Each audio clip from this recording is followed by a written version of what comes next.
कधी विचार केला आहे का की असं अस्तित्व शक्य आहे का जे इतकं मुक्त, इतकं हलकं असेल की ते मागे कोणतीही खून सोडत नाही?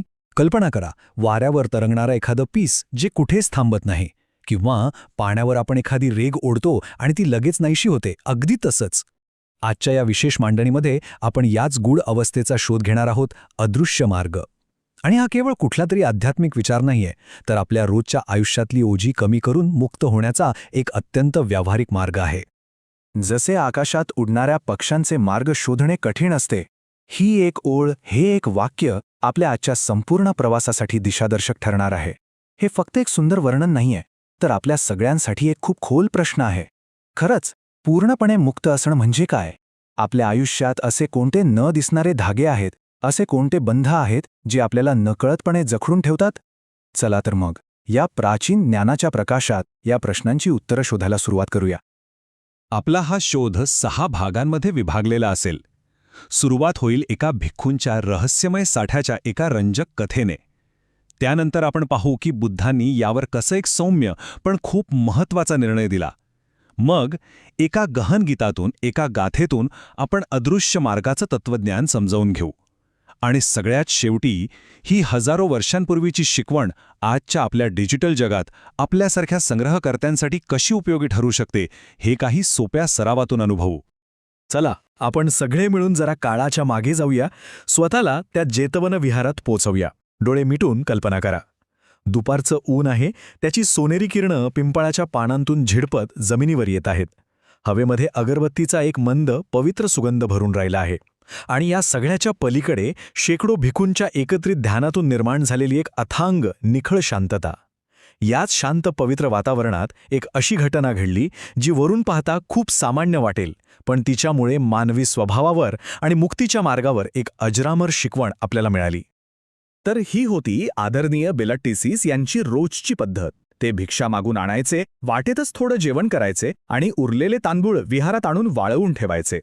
हे साठवलेले अन्न ते 2-3 दिवसांच्या सलग खोल ध्यानधारणेतून उठल्यावर खायचे. आता वरवर पाहिलं तर ही फक्त वेळेची बचत करण्याची एक युक्ती होती, जेणेकरून ध्यानात खंड पडू नये. पण त्यांच्या या अगदी साध्या कृतीने त्या शांत विहारात एका मोठ्या गैरसमजाची ठिणगी टाकली. आणि इथेच या कथेचं खरं नाट्य सुरू होतं. हेतू विरुद्ध कृती. आदरणीय बेलाट्टीसीस यांचा उद्देश अगदी शुद्ध होता. त्यांना त्यांच्या ध्यानातली सलगता टिकवून ठेवायची होती. पण दुसऱ्या बाजूला इतर भिक्खूंच्या नजरेतून काय दिसत होतं? त्यांना फक्त एकच गोष्ट दिसली. एक भिक्खू जो गरजेपेक्षा जास्त अन्नाचा साठा करतोय, जो अपरिग्रहाचा म्हणजे संग्रह न करण्याच्या नियमाचा भंग करतोय. कदाचित त्यांच्या मनात संघाच्या नियमांबद्दलची प्रामाणिक काळजी असेल, किंवा मग मानवी स्वभावाप्रमाणे जे डोळ्यांना दिसतं त्यावरून पटकन निष्कर्ष काढण्याची घाई असेल. बघा, एकाच घटनेचे 2 पूर्णपणे वेगळे अर्थ इथे तयार झाले. संघाच्या नियमांची चिंता लागलेल्या भिक्खूंनी ही गोष्ट अखेर बुद्धांपर्यंत पोहोचवली. आणि जेव्हा बुद्ध त्या ठिकाणी आले, तेव्हा त्यांच्या केवळ येण्यानेच तिथलं वातावरण बदलून गेलं. त्यांच्या उपस्थितीत एक सहज शांतता आणि एक खोल प्रज्ञा होती. भिक्खूंमधली कुजबूज थांबली, त्यांच्यातला तणाव निवळला आणि सगळ्यांच्या नजरा एका उत्तराच्या आशेने बुद्धांकडे लागल्या. आरोपांच्या आणि गोंधळाच्या आवाजाची जाडा त्यांच्या येण्याने एका शांत प्रतीक्षेने घेतली. बुद्धांनी जो निर्णय दिला तो त्यांच्या प्रज्ञेसारखाच अगदी स्पष्ट, निस्संदिग्ध आणि करुणेने भरलेला होता. त्यांनी कोणालाही फटकारले नाही, कोणालाही कमी लेखले नाही. त्यांनी फक्त जे सत्य होतं ते समोर ठेवलं. ते स्थवीर पूर्णपणे निर्दोष होते आणि त्यांना दोष देऊ नये. या एका साध्या सरळ वाक्याने तिथले सगळे गैरसमज दूर झाले आणि गोंधळलेल्या मनांना एक स्पष्ट दिशा मिळाली. बुद्धांच्या निर्णयामागचा तर्क त्यांच्या विलक्षण प्रज्ञेची साक्ष देतो. त्यांनी फक्त वरवरची कृती पाहिली नाही, त्यांनी 3 गोष्टींचा विचार केला. 1. बेलाट्टीसीस यांचा हेतू लोभाचा नव्हता, तो साधनेसाठी होता. 2. आणि ही सगळ्यात महत्त्वाची गोष्ट आहे की त्यांनी हा साठा संघासाठी अन्न साठवण्यावर बंदी घालणारा नियम तयार होण्याच्या आधी केला होता. त्यामुळे तांत्रिकदृष्ट्या त्यांनी कोणताही नियम मोडलाच नव्हता. उलट याच घटनेमुळे भविष्यात असे गैरसमज होऊ नयेत म्हणून अन्न साठवण्यास मनाई करणारा नियम तयार झाला. पण बुद्ध फक्त निर्णय देऊन थांबले नाहीत. त्यांनी या छोट्याशा प्रसंगाला एका खूप मोठ्या आणि गहन शिकवणीत बदललं. त्यांनी एका गाथेद्वारे, एका कवितेद्वारे खऱ्या अर्थाने मुक्त झालेलं मन कसं असतं, त्याचं स्वरूप काय असतं, हे सगळ्यांना समजावून सांगितलं. ही अशी शिकवण होती जी फक्त त्यावेळच्या भिक्खूंसाठी नव्हती, तर येणाऱ्या हजारो पिढ्यांसाठी एक मार्गदर्शक ठरणार होती.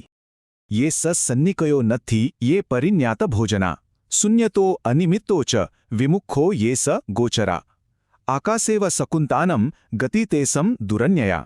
ह्या पवित्र पालीगाथेचा मराठीत भावार्थ असा आहे: जे संग्रह करत नाहीत, ज्यांना आपल्या अन्नाचे पूर्ण ज्ञान आहे, ज्यांचे ध्येय शून्यता आणि निमित्तहीन मुक्ती आहे, त्यांचा मार्ग शोधणे कठीण असते, जसे आकाशात पक्ष्यांचे.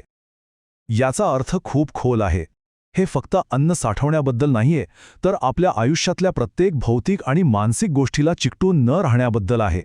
हीच तर खऱ्या अर्थाने मुक्त झालेल्या मनाची व्याख्या आहे.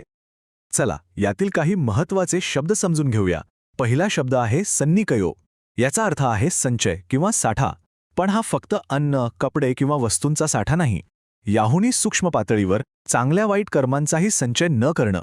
जे अर्हत किंवा मुक्त झालेले असतात ते कोणतंही नवीन कर्म तयार करत नाहीत, त्यामुळे भविष्यातल्या अस्तित्वाचं कोणतंही बीज ते मागे सोडत नाहीत. आणि हा तर सर्वात सुंदर भाग आहे, गती तेसन दुरन्याया. याचा शब्दशः अर्थ आहे त्यांचा माग काढता येत नाही. किती सुंदर कल्पना आहे ही. जसे पक्षी आकाशात उडताना कोणती पाऊलखूण मागे सोडत नाहीत, अगदी त्याचप्रमाणे ज्यांच्या मनातून तृष्णा, आसक्ती पूर्णपणे नष्ट झाली आहे, त्यांच्या पुनर्जन्माचं कारणच शिल्लक राहत नाही. त्यांचं अस्तित्व या जन्ममृत्यूच्या चक्रातून पूर्णपणे मुक्त होतं. त्यांचा मार्ग अदृश्य होऊन जातो. ठीक आहे, तर आता या गाथेतून एक पाऊल पुढे टाकूया. ही गाथा ज्या आदर्श व्यक्तीचं वर्णन करते, म्हणजेच अरहत किंवा मुक्त संत, त्यांच्या मनाची अवस्था नेमकी कशी असते याबद्दल थोडं अधिक जाणून घेऊया. हे मन कसं काम करतं, त्याचं स्वरूप काय असतं? तर अर्हत म्हणजे नक्की कोण? अर्हत म्हणजे योग्य व्यक्ती. अशी व्यक्ती जिने आध्यात्मिक साधनेचं सर्वोच्च शिखर गाठलं आहे, ज्याने लोभ, द्वेष आणि अज्ञान यांसारख्या सगळ्या मानसिक अशुद्धी, ज्यांना क्लेश म्हणतात, त्यांचा समूळ नाश केला आहे. ही एक अशी अवस्था आहे जिथे दुःखाचं मूळच उपटून टाकलं जातं आणि पुनर्जन्माचं चक्र कायमचं थांबतं. ही मानवी चेतनेची सर्वोच्च अवस्था मानली जाते.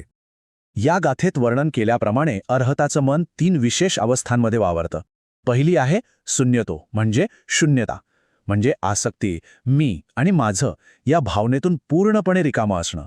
दुसरी अवस्था आहे अनिमित्तो, म्हणजे निमित्तहीनता, म्हणजेच कोणत्याही बाह्य गोष्टीला, अनुभवाला किंवा विचारांच्या खुणांना चिकटून न राहणं. आणि तिसरी आहे विमोखो, म्हणजेच सर्व प्रकारच्या मानसिक आणि भावनिक बंधनातून अंतिम मुक्ती. खरं तर या तिन्ही अवस्था मिळून निब्बाण किंवा निर्वाणाची स्थिती दर्शवतात. हे मनाचं असं एक परिपूर्ण क्षेत्र आहे जिथे कोणतीही नवीन कर्मखूण मागे राहत नाही. पण इथे एक सूक्ष्म पण खूप महत्वाचा फरक आहे, तो म्हणजे अर्हत आणि बुद्ध यांच्यातला. ही स्लाईड तोच फरक आपल्याला दाखवते. अंतिम मुक्तीच्या बाबतीत, निर्वाणाच्या बाबतीत दोघंही समान पातळीवर असतात. पण बुद्ध हे असे असतात जे स्वतःच्या प्रयत्नांनी, कोणीही गुरु नसताना मुक्तीचा एक पूर्णपणे नवीन मार्ग शोधून काढतात आणि तो जगाला सांगतात.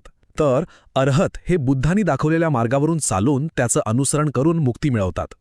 चला तर मग आता या प्राचीन तत्वज्ञानाला थेट 21व्या शतकात घेऊन येऊया. संग्रह न करण्याची ही शिकवण आजच्या आपल्या धावपळीच्या, माहितीच्या महापुरात हरवलेल्या आयुष्यात कशी उपयोगी पडू शकते, यासाठी एक छोटीशी पण अत्यंत प्रभावी मार्गदर्शिका पाहू. प्राचीन काळातला सन्निकयो किंवा संचय आजच्या जगात 3 नवीन रूपं घेऊन आपल्यासमोर उभा आहे. पहिला आहे डिजिटल पसारा. विचार करा, हजारो न वाचलेले ईमेल्स, कॉम्प्युटरवर उघडे असलेले शेकडो ब्राउझर टॅब्स आणि जुन्या फाईल्सचा तो ढिगारा जो आपल्या मानसिक ऊर्जेला नकळतपणे संपवत असतो. दुसरा आहे भावनिक ओझे, जुने अपमान, मनात धरलेला राग आणि दुःख.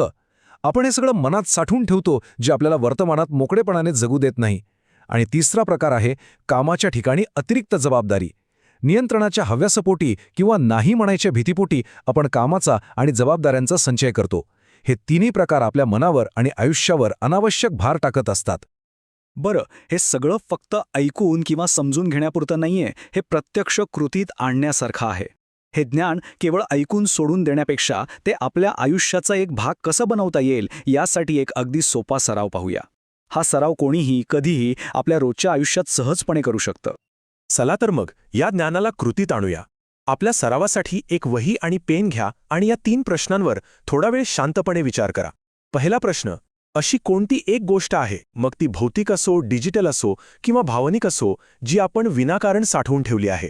दुसरा प्रश्न, आपण ती का धरून ठेवली आहे? त्यामागे कोणती भीती आहे, कोणती सवय आहे?